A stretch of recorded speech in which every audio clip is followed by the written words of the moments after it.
Hey everyone, welcome to lesson number 3.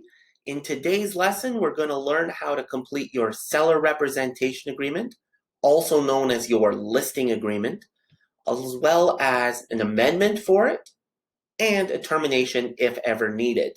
So let's dive right into today's lesson. So you'll notice that I've already created our transaction kit. For today's class, we're going to be going over a single family detached home listing agreement or template. So if you're looking at doing a condo resale, there's going to be just a couple additional documents, but we can cover that later in a future session. So we're going to dive right in. We're going to do our search for exclusive, and we're going to select the residential exclusive representation agreement. So here it's incredibly important that you fill in your agreement number. This is what's going to relate to all future documents for your amendments, terminations, or whatever. So this one we're just going to call seller number 1. Again, brokerage is the we, seller is the legal names that are on title. So if you have someone that goes by the name John, but their legal name is Jonathan, or if you have someone that goes by Jen, but her legal name is Jennifer, you go with whatever is on title. And whoever is on title is who goes as the seller. So it's incredibly important that you pull title first to be able to match this up. So this is what we're going to, I'm just going to write seller's name that's on title. If you have multiple sellers, seller number 2, and so on and so on. This is then where you put the municipal address of the property. So the address, and then you would type the city, so Edmonton or Sherwood Park or Calgary, Lethbridge, does not matter, AB, and then this is postal code. This is where you put all of the unattached goods. So unattached goods are refrigerators, stoves, ovens, microwave ovens, if they're including any furniture, drapes, air conditioning units, anything that isn't physically built into the house that would cause damage to remove, that is considered an unattached good. So some TV mounts can be, if they're just put up there. Essentially, you want to be as detailed as possible with this so that there's no confusion at the time of a purchase contract. So you want to fill this in with anything that's being included in the sale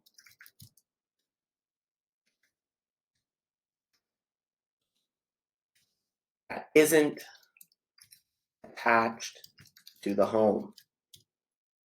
This is where you would put any goods that are attached to the home that are not being included. So it could be a particular cabinet that looks like it's built in if they want to remove that. A Murphy bed is a great example. It could be an air conditioning unit. It could be projector. Any of those things.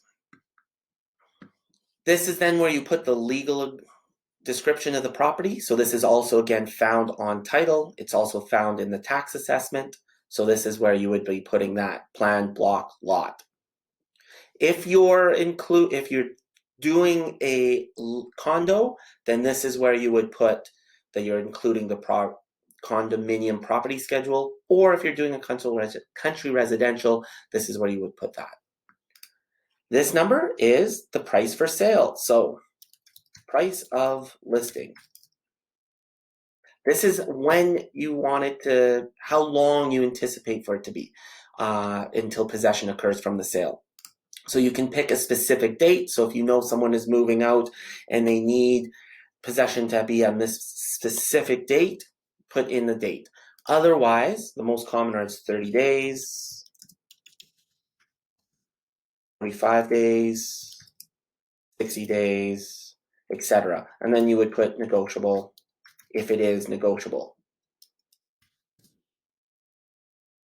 This is where your name would go, so we appoint.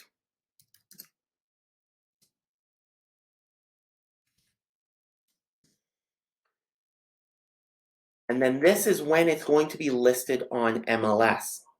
So this is when it's going to be live on MLS. Not the date you sign it. This is the date that it's live on MLS. So you would put probably a future date. So in this case, I'll put December 9th. It needs to be on for a minimum of 60 days. However, you can always put it on longer. I always recommend at least a 6-month listing agreement. So in this case, it would go until, let's just say May 20th. Please do read this over. It is incredibly important that you understand what you're getting your people to sign.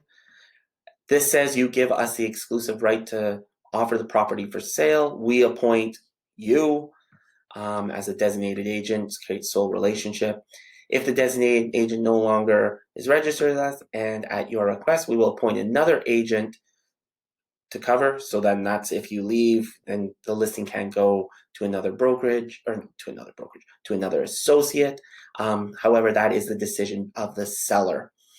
The designated agent's knowledge will not be attributed to us or the designated buyers. This agreement begins on and ends on.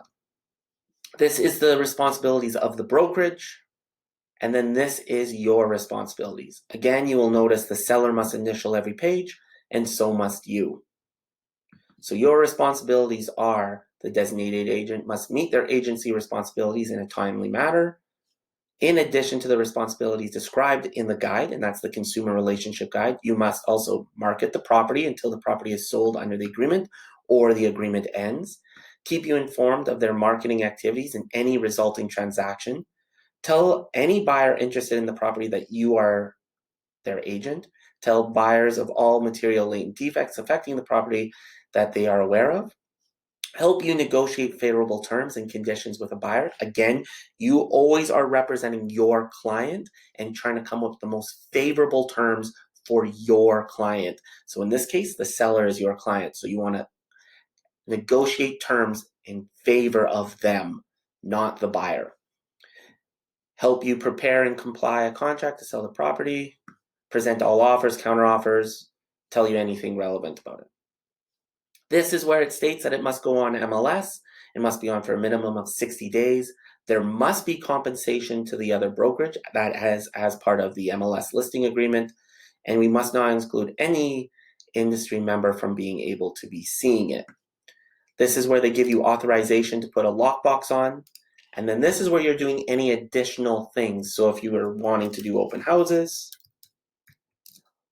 advertise on social media, right? Are you taking professional photos? Take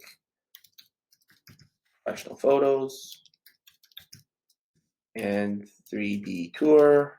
This is just where you put in anything additional that you're providing as a service. So is that then also staging, etc. This is their responsibilities to you. So during this agreement, they must provide you with a real property report just showing the current state of improvements on the property according to the Alberta Land Survey's Manual of Standard Practice, with evidence of municipal compliance or non-conformance within 10 days of signing this agreement. Unless the property is a conventional condominium, not having the real property report may result in problems on closing a contract. So what does this mean for you? This means that they need to get you a real property report, also known as an RPR, within 10 days of listing the home. It is best practice to have this RPR prior to listing the home. And the reason why you want it prior to listing is it can uncover any problems that may come up later once an offer is received. It could be something about there not being a permit for the deck. There could be that the fence is in too far. It could be that the garage was built not properly, or there's a plethora of things that could be wrong, and you want to get ahead of it ahead of time. So best practice is to get the RPR before the listing goes live. However, they are agreeing at this that they will provide you with a compliant RPR within 10 days of signing this agreement. Not all sellers want this. Some don't want to provide a new one, or they want to wait until an offer is received. This could lead to problems down the road. So it's better to get it done ahead of time with this. If you have questions about this, I'd be happy to help work around it and work with you on it. Insure the property and its contents, so they must keep insurance on the property, whether it's vacant or lived in. Communicate and cooperate with us.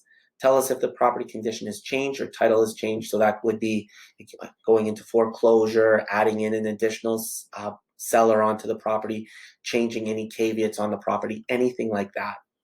Tell us about any inquiries you make or receive about the property for sale. So if a random person walks up to the seller and says, hey, I would like to buy your house, they must inform you about it. Determine whether or not the sale is subject to GST. That is the responsibility of the seller. If it goes on MLS, the listing price should include GST. However, it is their responsibility to know whether GST is applicable or not.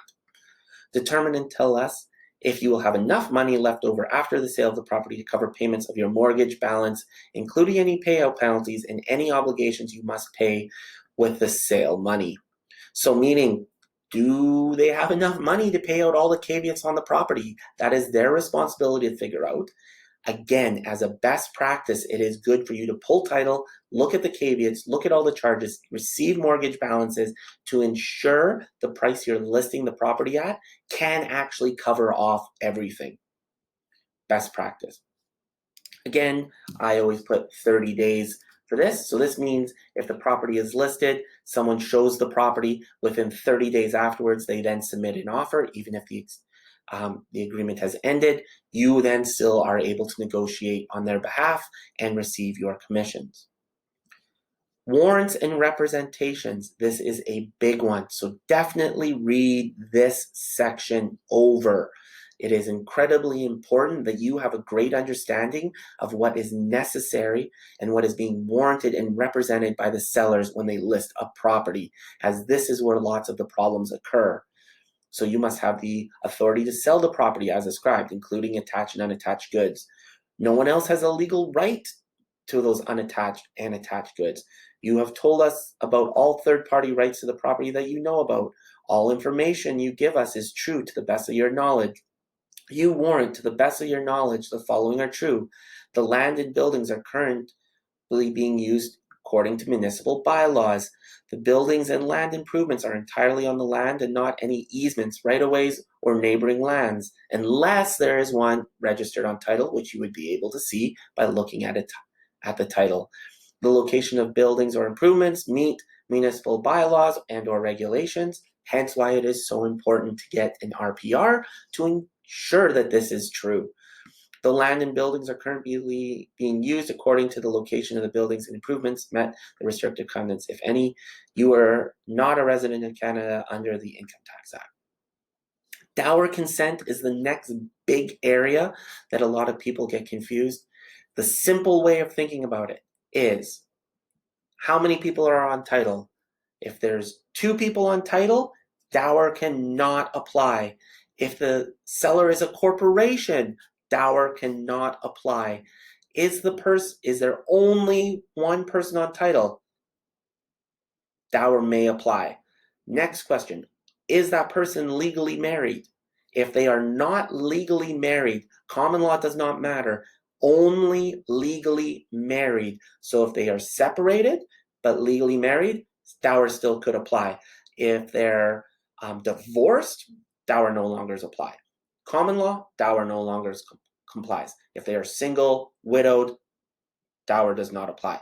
So, one person on title who is legally married. Okay, have either of them ever lived in the property since being married? If the answer is yes to both of those questions, dower applies. So then you would check yes and check yes, and then you would need to fill out a dower consent form. Again, sellers and yourself sign or initial both pages. Number 9 talks about conflict of interest. Again, be familiar with what conflict of interest could occur. So I will let that be for you. 10.1 is our fee. Your fees, again, are completely negotiable. You are in control of your business. You are at the discretion to charge whatever you would like to your clients. Your fees are your fees. However, how you fill it out, our fee is the total amount being received by the seller. The seller in Alberta is responsible for paying the majority of the commissions, if not all of the commissions. So this is the total amount received by the brokerage. So total amount received by the brokerage. This is what you're going to be offering the buyer's agent from it.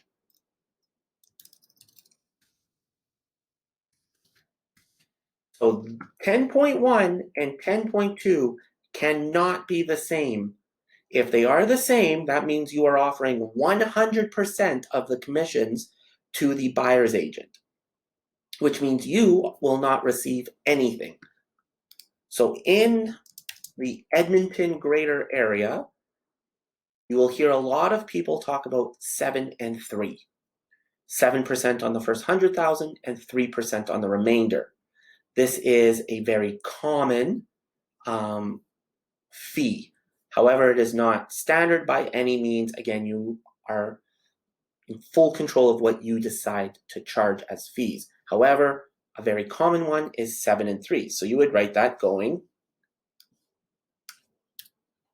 7% on the first 100,000 and 3% on the remainder of the sale price. It is very typical to offer 50% to the buyer's agent. However, again, that is not necessary. You are in control of what you will be offering.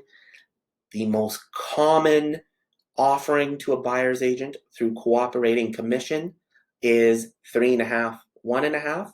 So 3.5% on the first 100,000 and 1.5% on the remainder of the sale price. That's how you would fill this out. So then what you do to figure out what you will be earning is you minus this top number by this bottom number. So in this instance, each of you would be earning 3.5% on the first 100,000 and 1.5% on the remainder of the sale price. You can use flat, so you can go 4% flat, and then offer 2% flat. Totally up to you.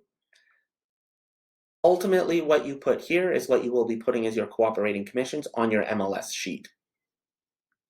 As well, if you double end a property, or that means represent both a buyer and a seller throughout the transaction, or you have a customer as the buyer, then you would receive the full fee.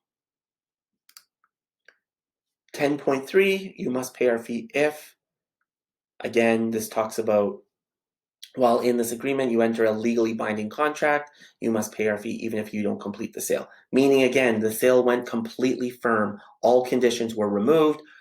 All conditions were met. Everything was done. It was deemed as a completed sale, and they choose not to sell it. Then they still owe you your commissions. I again put 30 days. 30 days in after this agreement, they get into a legally binding contract from someone that you introduced them to the property to. Then they still have to honor your fee agreement. 10.4, you authorize us to use any deposits under the purchase contract of this agreement towards money you owe us under this agreement. If the deposit does not cover our full fee and any other money owing to us under this agreement, you must pay us the outstanding balance by, I again put 30 days. However, you could put 5 days, 10 days, 15 days. The decision is yours. This means once a deposit is received in the purchase contract, that money is being held as security for your commissions. So then A, after the sale is completed, or from when this agreement ends. You instruct your lawyers to deduct from the deposit and proceeds of sale any money forfeited by or recovered by the buyers in the amount that you owe us in this agreement. So if Again, you're just using deposit as the security, or any proceeds of the sale go towards your commissions. You do not pay us, sell the property to a buyer excluded in writing from this agreement, or sign a representation agreement with another brokerage that begins after this one ends. So if the listing expires or it's terminated and a new listing agreement is signed, then it doesn't fall under this. 10.7, this is again completely discretionary, up to you. A lot of agents charge for their advertising, their signs, whatever, so they can charge $1,000. If the seller decides to terminate the agreement prior to it expiring, the decision is yours. Some people don't put anything. If you do not put anything in here and you go NA, you cannot charge your sellers anything if they change their minds for terminating the agreement. Just remember that.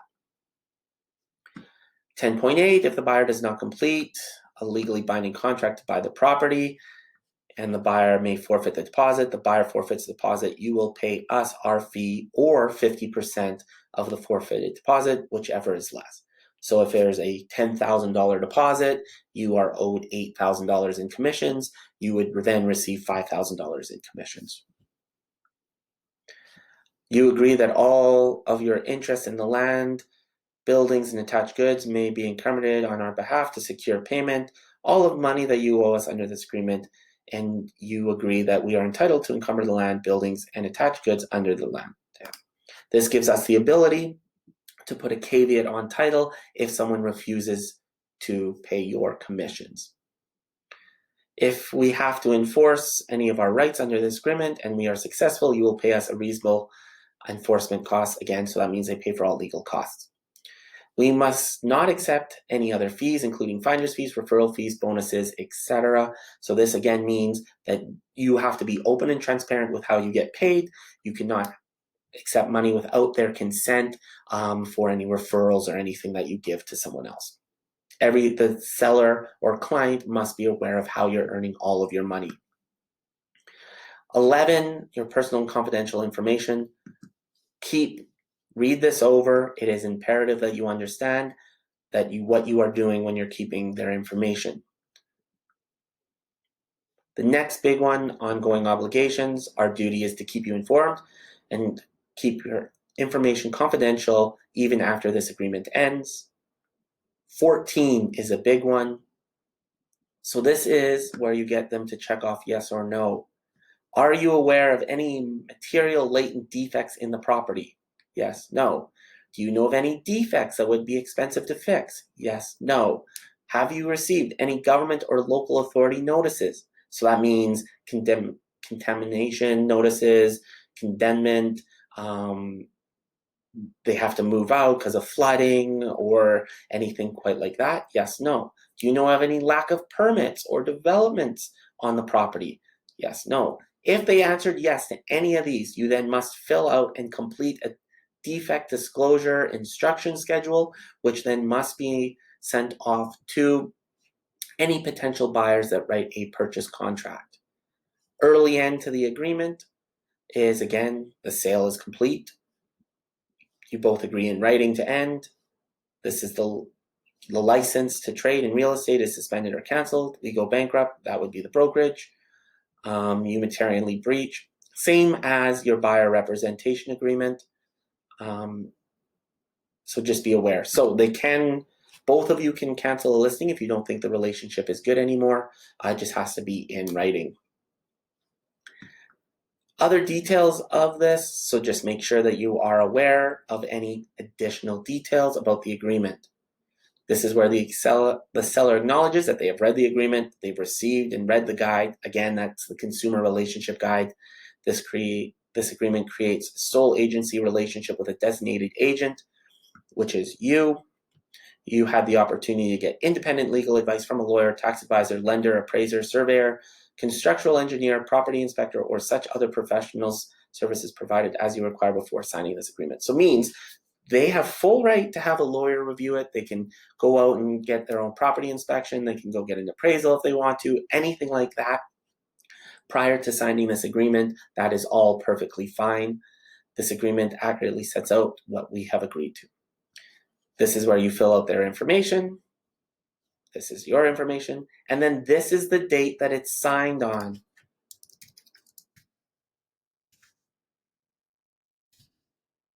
Right?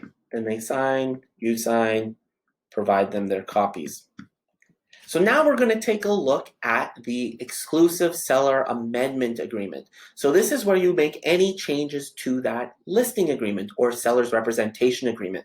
So again, you'll see that everything is transferred over, the agreement number, the seller's, right, the address, all of that is transferred over. So this is where you can change the date. So are you extending the listing past what you put on the original listing agreement, or are you shortening it? That's what this would be. Are you doing a price change? So if you're originally listing it at $400,000, but you need to do a price change down to $380,000, this is where you would write the new price. And they only allow numbers. So, and then this is where you would do any additional amendments. So are you removing a seller? Are you adding more unattached goods? Are you changing the commission structure? This is where you would write any of those particular things. This is when it gets signed. This is when it is effective. So you can pre-sign a price change, but it will not take effect until this date. Again, everyone signs, initials that they received copies. So this is how you complete an exclusive seller representation amendment. Now, this is the exclusive seller representation agreement termination form. So this form, you will actually have to fill out the brokerage name. It does not transfer over. The listing number. So this is the MLS number. So in Edmonton's board, they all start with E. For the rest of the province, they start with an A. Then the agreement number that it's being attached to, city address, when it's going to take effect, unconditional termination. So this again means you are ignoring everything else that was written in the agreement. So your 30 days after, if they receive an offer or anything like that, it then is canceled. If you go conditional, this is then where those pieces still are in effect. So if they receive an offer from someone 10 days after it's being terminated, but you would introduce them, you would still then be able to be part of that conversation, assuming it wasn't relisted. Additional items would be that that they're agreeing to relist it, that it's just being temporarily withdrawn, anything kind of like that. This one can only be signed by myself. So if you are terminating a listing, only I may sign your termination form to have it be effective. So send it to me via DocuSign, let me know ahead of time that you're going to be terminating, and then we can terminate it. This is to give it the ability so only the broker may make the decision to terminate a listing. So that is your termination agreement. So we've gone over your seller representation agreement, also known as the listing agreement. We took a look at your amendment to the listing agreement or representation agreement and learned how to terminate your listing if required. So remember, termination agreements, only I may sign them. Amendments, you may sign for your price changes or changes in commission structure or extending the listing. Your listing agreement, you of course can sign, and then it's important to fill out those pieces in it. I'm looking forward to seeing you in lesson number 4, where we're going to be learning how to complete a purchase contract. It's very exciting. Hope to see you soon. Thanks.